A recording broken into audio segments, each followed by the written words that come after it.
Alright.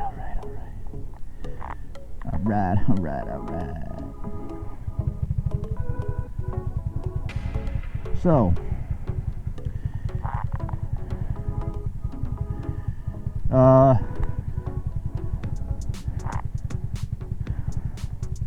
liquor store, done. Got it.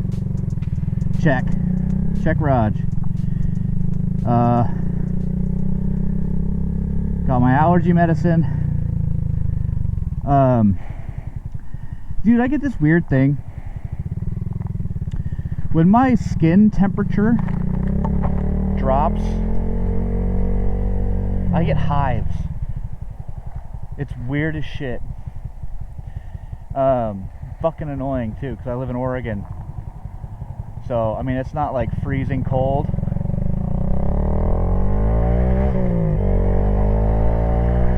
But it's what am I trying to say? It's not freezing cold, but it's often cold enough, you know? Me being from Southern California, I don't really deal with cold very well. At least not yet. I've been in Oregon for like 11 or like 9 years now. And I've acclimated somewhat, but I'm not like used to the cold. I'd rather be hot than cold, except at night when I'm trying to sleep. Uh-oh, yawning. Oh, I just yawned, sorry. So yeah, I gotta get this, I gotta get Lodidine or whatever the hell it's called. We also have a bunch of pet dander in the house, blah, blah, blah, blah, blah. I get itchy. So, got melatonin to help me sleep, to help me get back into the groove of waking up early as shit, so I can go to bed early, wake up early. So today, I did back day, and got a solid back pump, bro. Solid fucking back pump. But I wanted to talk more about CPR, because I'm a American Red Cross certified CPR instructor, and there, you know, I got a couple gripes with their training. I don't. They go into kind of like what you need to do, but not why you need to do it. And I think to understand the big picture, it's better to understand why you're doing something, to better like reinforce like procedure. For example, let's say someone is, they call it life-threatening bleeding, right? They're bleeding out.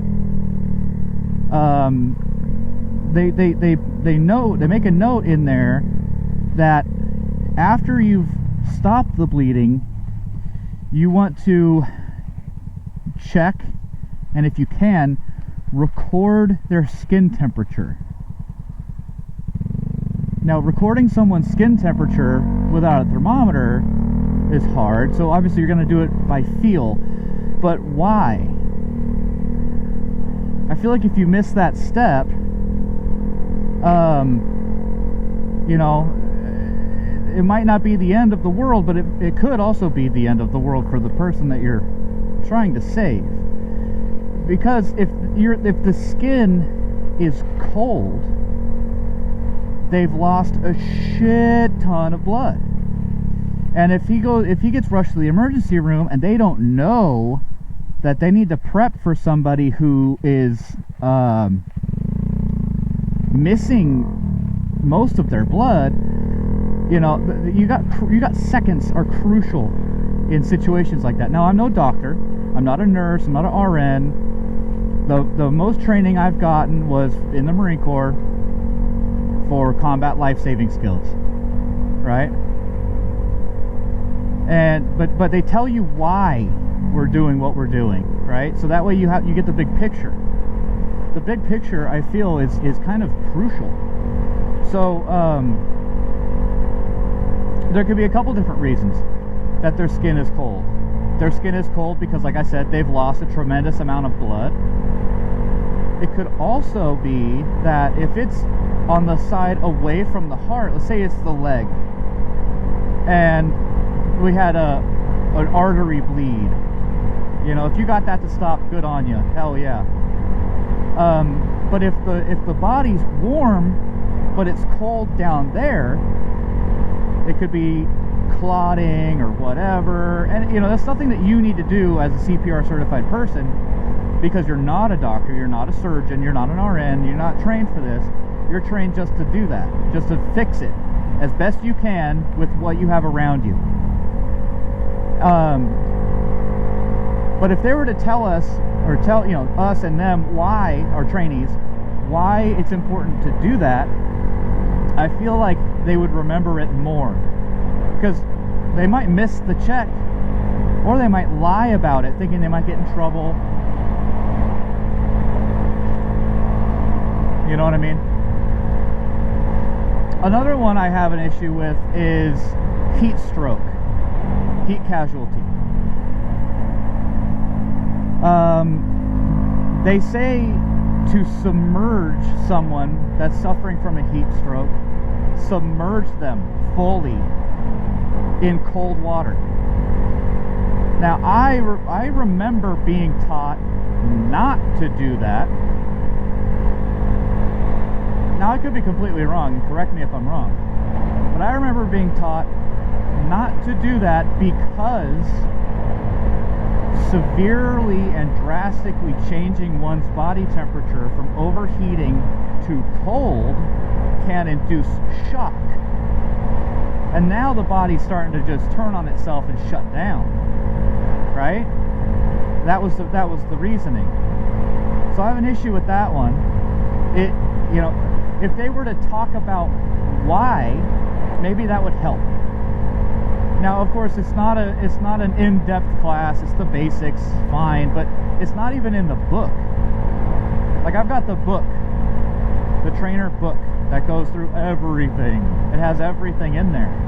You know, there's like some supplementary stuff and specialized stuff I don't have, but it'd be nice to have it, that information, but alas, I don't. They do a pretty okay job. Well, no, and here's another one. They don't tell you why. I think telling you why is, big picture, is gonna help. If you've got someone, again, we're gonna go to bleeding. If you have someone with a life-threatening bleed,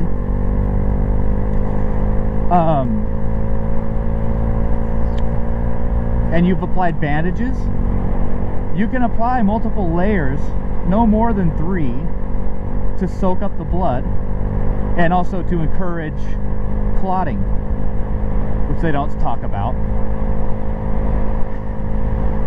But they don't talk about why you don't remove the base bandage, right?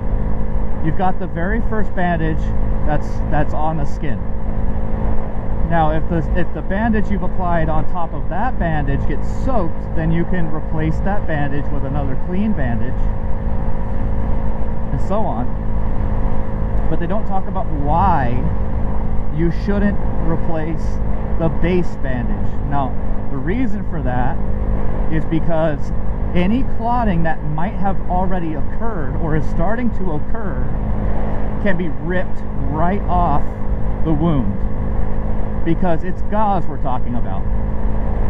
And if you've ever had gauze on your hand, or your body, I mean, and you've tried to pick it off, you know that pulling it off, it's like a band-aid too, pulling it off can induce bleeding again, because what it's doing is it's ripping apart the healed tissue, right? So if they were to say, hey, don't take it off or you'll rip the freaking scab out, and they've got to start bleeding all over again, well, let's say they've lost so much blood that they can't lose any more blood, and you get it to stop just in the nick of time, and then you forget about that last step and pull off the base bandage. Well, now they fucking start bleeding again and they're dead, right?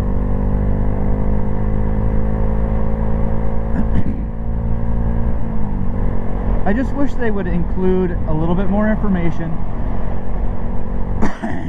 Again, big picture. Like, why? Why are we doing that? Well, and it doesn't take long. You could say, well,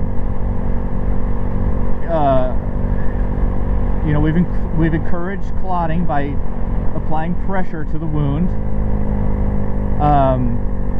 We have stopped the bleeding, and now we're going to wrap it, either with a triangle bandage or with a normal, like, you know, wrap. It could be an ACE, it could be whatever. We're going to wrap it to protect it and apply a little bit of pressure to help. So if they were to, you know, add that little extra step, and we're not going to remove the base bandage, because any clotting that might have taken place would just be ripped out. So I just wish they would add little bits and pieces here and there. There's a couple more that I thought about while I was doing the class. I just don't remember off the top of my head right now. I ended up getting a conversation with my manager. We were just chit-chatting while I was printing out the cards, laminating them, just gossiping. A couple of hens, just gossiping. I'm gonna order ASV shorties for my clutch lever and my front brake lever. I'm gonna get the orange ones. I don't know how orange they're gonna be. I don't know if they're gonna match this. But there's a powder coating place right down the road. If it doesn't match, I could always ask them to powder coat them for me. Or I can just apply a, like, sand it and apply a closer orange, or I can find the exact orange in a spray paint acrylic and apply it that way with clear coat on top. We'll see. Or I could just not do any of that. But I'm getting the shorties. I'm pretty excited for that. My buddy works at the motorcycle store, so he could get me fuck, like 45% discount. Fucking radical. Basically for cost. Yeah. Anyway, yeah. I don't have anything else to say. I'll see you in the next video.